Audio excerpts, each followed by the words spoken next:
to sign in.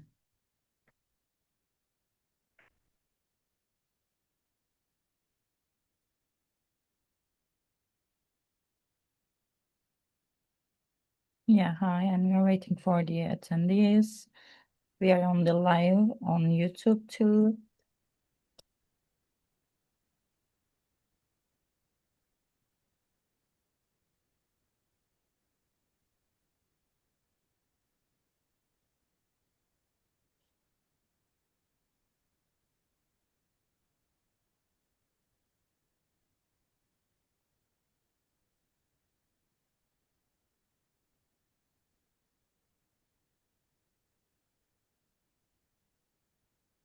We will wait only 1 more minute too for the attendees.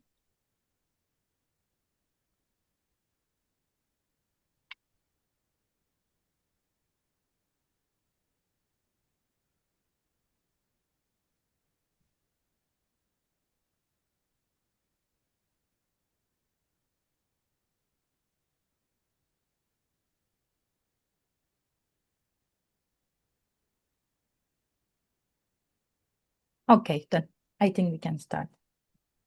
Okay, so good afternoon, everyone, and welcome to today's CFE Academy webinar, the first step of the audit journey, where and how to begin. My name's Melanie Dickinson, and I'm the UK Sales Manager. I've been with CFE certification for 2 years now, and I have over 10 years experience in the certification sector and the TIC industry. I'm delighted to be your host today for our session, along with my good colleague Kira Oakley. Further on down the line at the end, we're going to do a question and answer session. So if you've got any questions, please do send them in the chat in the screen. We'll grab hold of those and take a look at those when we finish the presentation. Yeah, and hi everyone, it's Kira Oakley, and I'm the Sales and Operation Coordinator at CFE, and I am delighted to be one of your hosts for today's webinar too. And at CFE Cert, we are proud to help organizations across the world strengthen their management systems and achieve internationally recognized standards. And today we will explore what certification really means, how to start your journey with confidence, and how to avoid the most common pitfalls. So let's begin with the quick look and who we are and what we do. Okay, thanks, Kira. So, CFE certification is an independent auditing, training, and certification company, and we're accredited by UCAS, IAS, and TURCAC. We're also members of the British CPD certification service. We're members of the British Certification Association of the British Certification Bodies and the UK Cyber Security Council. Our services include, but certainly aren't limited to, certification, auditing, training, and gap analysis. And we cover many diverse fields. So we cover things from security, information security and AI management systems to quality management systems, GDPR, business continuity, and many, many more. In short, we don't just verify compliance, we build confidence. So ISO 27001, for example, builds confidence by providing external validation from an accredited body that an organisation meets internationally recognised best practices. This assurance, in turn, demonstrates a commitment to quality and reliability, to continuous improvement, and that's across the board for customers, for partners, for stakeholders, and for employees. This webinar is part of our CFE Academy series, and it's designed to help professionals understand the certification process from the ground up. We're here working together with you and for you in a supportive relationship and a supportive partnership to help your company focus on your company goals and challenges. And together, we're here to help you become more efficient, more profitable, more compliant, all the good stuff we're here for. But not just that. We're here to help guide you through the challenges that your company and organization faces too. Yeah. And as we said, today's session focus on where and how to begin that journey. And let's begin and dive into our main agenda. And here's what we will cover today. And as a first step, we will talk about how does the certification process work from application to audit. And secondly, what are the common mistakes made in application forms? The third, how to choose the most suitable standard for your sector or your company. And fourth, how to prevent common errors encountered during the process. And fifth, the contribution of certification to customer trust and competition. And finally, what should be done for sustainability after certification. And if you're ready, we are ready, then let's start with step by step and how certification really works. We can talk on this issue. Okay, so how does the certification process work from the application to the audit? Okay, so certification is a formal assessment. It's carried out by an independent third party. It's not simply a document or a badge or a piece of paper. It's a recognition that your company, your organization has implemented and maintained the systems required to achieve and to uphold an international standard. Certification is a credible, formal recognition that a company has robust systems in place to consistently meet international standards. So it's about demonstrating that your processes are effective, they're measurable, and that they're consistently applied. So, what does certification mean? So, certification also means that it's an external body that has reviewed and verified the standards and structures that you've put in place. This recognition is granted by an accredited third party, an independent third party, which provides an unbiased assessment of your organisation's adherence to various specified standards.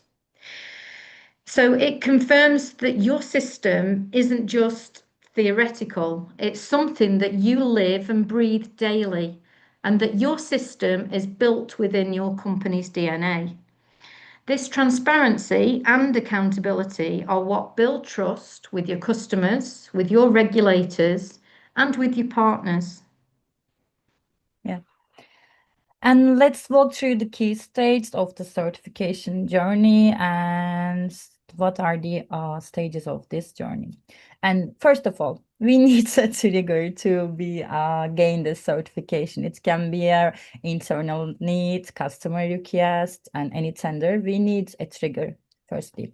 And in our certification body, we have a preliminary application stage, and we send a pre-application form. If you contact us with web form or email or any other by phone, it doesn't matter. We provide you a preliminary application form to gain some information about your company. And this pre-questionnaire form filling out by the client, and we control our serviceability and suitability to assessment if it's okay. And if our pre-proposal is approved by the company, we provide standard focused questionnaires too. Since we have some accreditations, as Mel mentioned, we have some credentials and conditions to calculate the audit mandates, and we need to get these details by these standard focused questionnaires. So we calculate the relevant audit day calculation, and I mean, it's audit duration. So we provide our final proposal to the client or companies. And after the approval of this proposal process, it's completed, we plan the audit, and together we plan audit, We assign the right auditors for your company, and we carry out the assessment. Execution of the audit will be the end of this process. So it's a collaborative, transparent process designed for clarity and confidence. And this structure ensures that certification isn't just achieved, it's achieved for efficiency. Exactly. Thank you. So thanks for that, Kira. So now you've gained an insight into what the certification process looks like from the initial inquiry, taking you right through until the first audit. Let's look at step number two. Let's look at the most common mistakes organisations make whilst filling out the application forms. And more importantly, let's look at how to avoid them. So, what are the common mistakes made? Well, the first question, in fact, the question that we're often asked is Well, why? yeah, you can explain that. Why is it necessary to fill out the questionnaires? Well, is it Yeah. exactly all the time? That's one of the biggest questions that we get asked. Yeah. So, we do need to address it. First of all, by explaining that as a certification, as a third-party certification company, we're obliged to ask certain questions, and without asking the questions, we're unable to proceed with the process.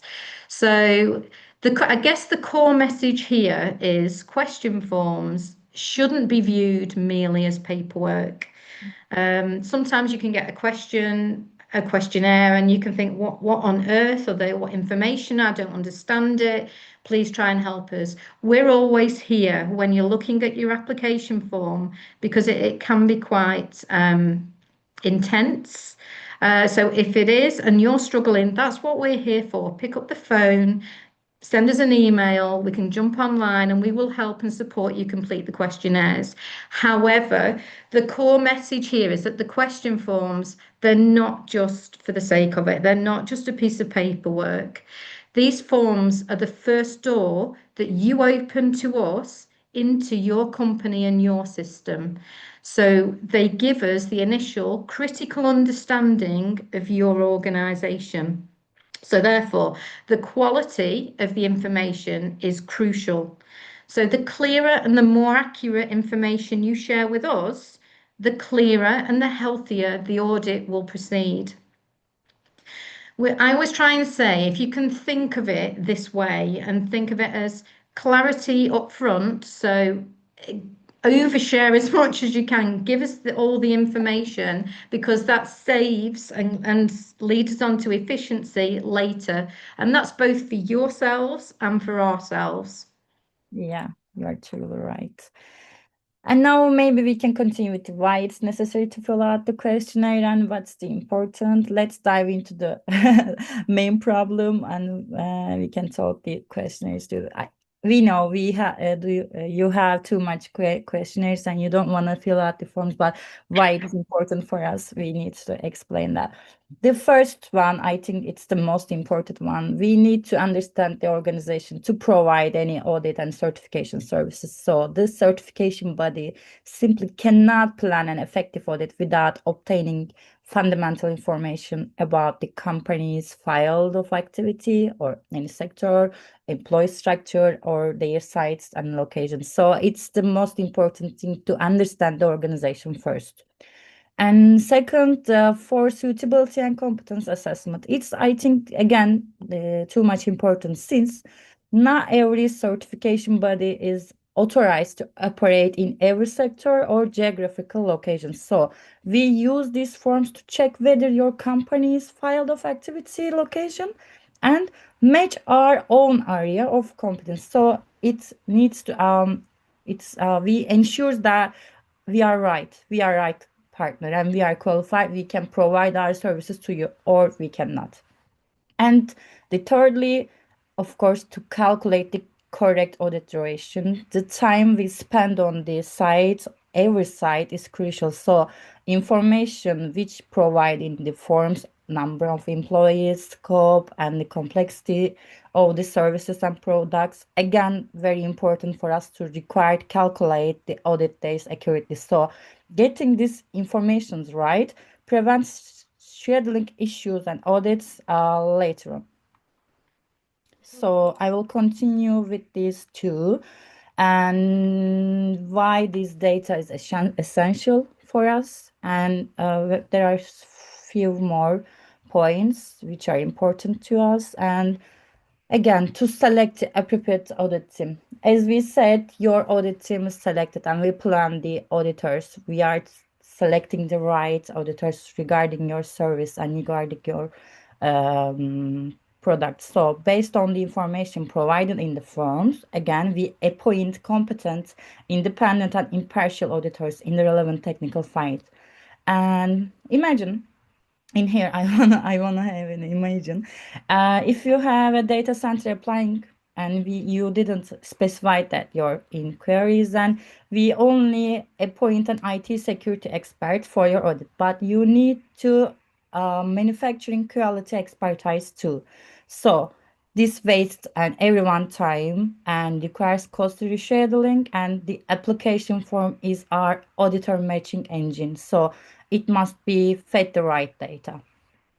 And second one for this, to conduct risk-based planning. As all you know, all standards are now based on the risk-based approach. So we must know information such as your activity type and use of external resources and compliance regulations in advance to properly assess your level of risk. So this informs us to entire audit strategy again. And for retrospective traceability of the certification process, this is a mandatory requirement for us since we are auditing by the or accreditation bodies too. Forms are filled out as an evidence of all data used when making certification decisions. So we are using these forms in our audits. And finally, for this issue, to save time and resources during the process, again, planning based on the incomplete information and inspect for and additional correspondence and revisions. So if we have totally true forms, we can complete the process again the same. So prevents waste of resources for both companies, for you and us too. And we will mention about the common mistakes here. There are some critical use leads directly, the most important ones. There are some too much mistakes on this issue. And again, the first one, definition of the scope. I think it's again the most important one, that the scope must be precise. So phrases like all activities and information technologies. Okay, but you must define your real process and product service clearly. Let's think about it again. Did software development. Okay, but it's better to hear that. The development of support of web-based CRM applications for the finance sector. Yeah, I know your working area now, so it can be detailed to be understandable. And only business name and general address provided. It can be sometimes failure to declare important physical locations such as operational addresses and the data centers and outsourced locations. So you need to declare your multi-sites and your addresses to the certification bodies again. And incorrect statements of employee count. As we said, employee count is an credential to calculate the audit duration. So we need to get the current application number, full-time, part-time, subcontractor, and consultant. Doesn't matter, we need to get the employee number. And finally, not mentioning integrated system information. It's again, if you are, or if the companies apply for the integrated management system, there are some credentials to, as you know, the standards have common articles. So, for example, you apply for quality management system and information security management system. And as an integrated system, you must state this clearly. To failure state this affect both the time frame and required team selection. Again, we appoint the auditors regarding this issue and we calculate the mandates regarding this issue again. And there are some common mistakes too. Maybe Melanie, you can continue here. Okay. So thanks, Kira. So there are a few more critical omissions that can delay or sometimes complicate your application. One of them being failure to report a non-applicable condition, which is basically just an exclusion. So what we mean by that is if a clause of the standard does not apply to your company, then you can't just skip it on the application form. Areas that are left blank with no explanation are a problem for us. So each exclusion needs to be explicitly justified. So it's fine if there's an area of the application that doesn't apply to your company, but please just put on the application form it's not applicable and why it's not. And it will be Um, asked in the audit too, right? It will be asked like, yes, yeah, yeah. So no reference to regulations or compliance requirements. This can be a major issue, actually, particularly with ISO 27001 and with the new ISO 42001.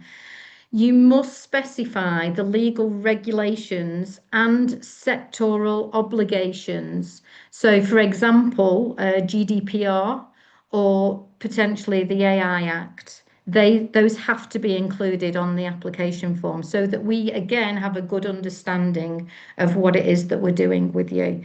Um, Unclear service or product description that can cause issues.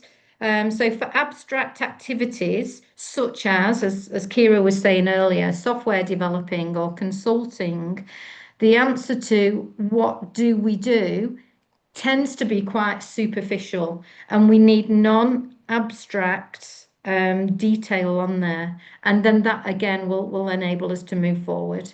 Finally, any unanswered, any left blank fields. Again, failure to mention an integrated management system when multiple standards are applied simultaneously affects the time frame and the team selection. Again, going back to what Kira was saying earlier. So each field needs to be addressed, and then when we're looking at the application form and putting together a proposal, we have a complete understanding of exactly what we're going to need, and there won't be any nasty surprises further down the line. Okay, so moving beyond the application form, let's discuss a strategic topic. How can you choose the most suitable standard for your sector? The goal here is accurate analysis, and that leads to effective evaluation. Determine the need to be met first, so we need it to be prioritised. You must consider what question or issue the standard will address within your business model. So is it data security? Is it quality, environmental, or perhaps AI, ethics management? The standard must actively help move your business forward. So looking at analysing your current industry and its legal requirements. So are you in a regulated industry, for example, like healthcare or finance or defence? In these cases, certain standards may be directly mandatory, or they may be a prerequisite for participating in tenders.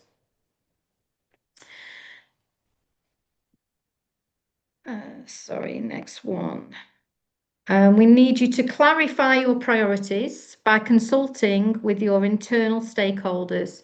So the SIPs, the system here, it's got to be adopted within your organisation. So we need you to clarify with your team whether the priority is quality or information security or energy. Insight and internal stakeholder assessment ensure active participation and prevent major system problems later. it's too much important. So if the internal analysis leads to uncertainty, at this point, then our advice to you is simple. Consult a certification body because accredited organisations such as ourselves at CFE Certification, we can provide impartial advice to guide your decision. So, for example, we've given you some lists here as sample matches. So these are common successful combinations to give you a flavor. So a SaaS company, for example, requires data security and perhaps AI ethics. So in that case, this organization will be looking at ISO 27001 and 42001. Similarly, a food producer would require quality and specific safety standards. So for them, ISO 9000 and 22000 would be a good combination of ISOs. An energy consumer, they would need ISO 9000 and 50001 because they focus on quality with the 9 and energy resource management with the 50. And a subcontractor for a public institution often needs environmental 14,001 and health and safety compliance 45,001. Yeah. And So for this, and we can decide and we can help for this, right? yeah. And if you're not sure, again, just get in touch with us and we'll guide you with this. So preventing common errors, how to prevent common errors encountered in the process. Our approach here is key. Sustainable success is not achieved by being flawless. So many of our clients, especially in the early stages, when you're first getting your head around certification and what is required, and the pressure is on, quite often companies and their employees tend to feel the weight of having to be completely flawless. And it's totally not about that. What it is about is making mistakes and then being able to manage those mistakes. So the certification process gains meaning and it creates added value, not by avoiding mistakes in the first place, because let's face it, we all make them. My mum used to say the only person that makes no mistakes is the person that never does any work. So mistakes are natural. Um, but it's more important how you turn those mistakes into opportunities for growth. So let's focus on preparation. Okay, so completing the questionnaire forms thoroughly and accurately with technical content. So we need to provide technical and operational information here, not superficial or general answers. So this message keeps coming through constantly throughout the process. The technical expertise of the person completing and filling out the form will ensure that the process moves forward quickly. So when defining the scope, draw your boundaries realistically. Don't unnecessarily cover the entire company, but crucially exclude areas where the system actually operates. Sorry, don't do that because clarity facilitates control. During the audit process itself, these steps are vital for a smooth experience. So we've got clarity task sharing before the process begins. So to avoid confusion on the audit day about who represents what, technical, operational, and managerial responsibilities should be determined in advance so that everybody is clear on the part they're going to be playing in the audit. If an inconsistency is detected, be solution orientated rather than reactive about an inconsistency being discovered. So the auditors are actually not the bad guys. The auditor's job is to point out where your system is failing, where your system's not working. And this should be seen as an opportunity for improvement, not a fault finding exercise. Obviously, on audit day, emotions are running high and it's quite natural to worry and to be concerned, but Yeah. try to see the positives. By Yeah, the way, I think the audits are the most beneficial trainings too at the same. absolutely. Yeah, absolutely. So document the process, follow it, and learn from it. So every situation is a unique learning opportunity. It's conducting an internal review after the audit. And if you do that, that's going to increase your organizational awareness and keep your team's knowledge of standard requirements fresh and up to date. Standards and systems are living entities. Refresh your training levels and the knowledge bases within the organization. If you can keep on top of them and build on them, then that will foster a dynamic approach. So let's look at how certification contributes to trust and customer and competition. So really, why are we going through all this effort? What is the contribution of certification? So it's for a good reason. It becomes a certificate of trust. Passing independent audits is a sign of your confidence in your system. You provide trust through your system, not just through a certificate. So you offer a transparent service approach by certifying internationally recognized systems, and you then become a reason for purchase decisions. Certification serves as an indicator of technical suitability. Corporate or public sector customers prefer every time suppliers that have certification.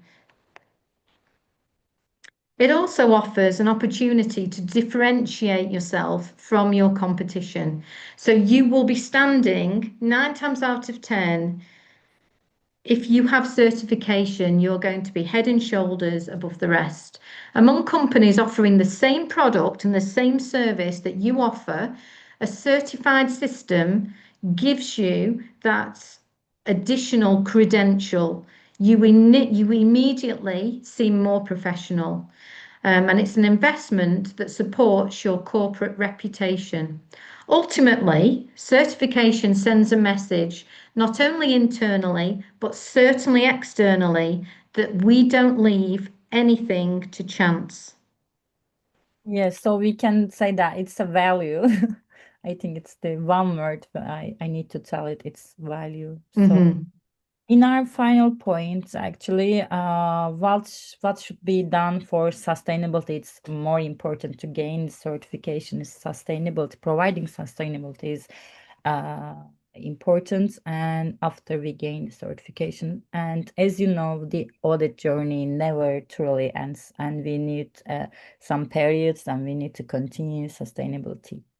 So I think the most important thing, make the system part of your daily routine. So don't let the system sit on itself, and procedures should be your alongside operations, and you must make the system part of your daily routine. And do not neglect any internal audit and management reviews. You need to do it really. The management system cycle must be maintained, not just the certification. And PDCA cycle within the plan, do check and act cycle. You must remain these functions active and ensure the continuity of data and records again. Adopt the concept of recording for development, not for only auditing. We are continuing for our development and improvement actually. And keep staff awareness fresh. As Melanie said, training should be recurring and role specific. I think it's the most important point of this process, certification, and personal needs to be aware of the system, your policies, your procedures, etc. And finally, keep up with current developments and new requirements. Of course, for example, if any standard revision, industrial regulation regarding your sector, or external audit feedbacks will be very closely monitored. So you need to follow your requirements. And I think it's enough for today, and thank you for your time. And we hope this webinar has provided some clarity, the first step of the audit journey. And you can follow our social media accounts, and you can attend our journey and access more insight our social media accounts. And if you have any queries, you can contact with us with these emails too. Okay, so if our webinar today has whet your appetite for a certification and you're excited to make a start, please ask to see our training calendar. We've popped it onto the end of our presentation here. As you can see, we offer a vast training suite full of diverse topics. We've just popped October, so if you have a look sort of from the 9th, 10th onwards, you'll be able to see all the various different standards that we've got on there. So if you're ready to get started, why not book yourself onto a course to solidify your knowledge, and let's get started. Thank you for your attendance today. It's been a pleasure to be your host for both Kira and I. Shall we see if we've got any questions? Yeah, if you have any queries or anything, let me check the chat and Q&A session. You can send it to us. We will be here for a few more minutes.